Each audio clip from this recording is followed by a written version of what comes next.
Sing Sing and asked if they could come in and start putting on this show, and they said yes. So she started to help create and run theater programs at Sing Sing.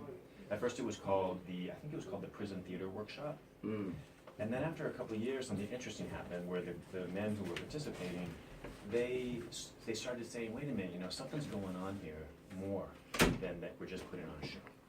We're learning about ourselves, we're growing as people, we're learning, what we now call, critical life skills, about communication, about teamwork, that is going to serve us as we re-enter into the world.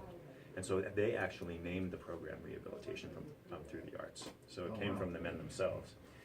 And it evolved over time. So now we're in 5 prisons, Sing Sing and Greenhaven, which are maximum security men's prisons, Woodburn and Fishkill, which are medium security men's prisons, and we're also in Bedford Hills, which is the only maximum security women's prison in New York State. And these are all state prisons. Yeah. And so kind of like, seeds that kind of go into the air, men who were a part of RTA at Sing Sing, they would be transferred to Woodburn or Fishkill, and they wanted to have RTA there. So that's how the programs evolved over time in the 5 prisons.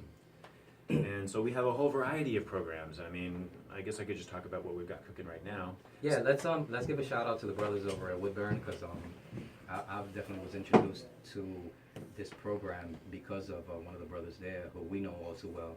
He actually has been on account with us many years ago, Edwin Motion Santana. So big shout out to him and the brothers there who were taking part in the program at Woodburn. But yeah, tell me about the program at Woodburn. Like, how does that look like? Paint the picture for our listeners who are probably thinking right now, okay, it's a bunch of men and women inside prison, and there's a theater. Okay, so what does that look like? Right. So at all 5 different facilities, we have different kinds of programming, but I'll talk about Woodburn.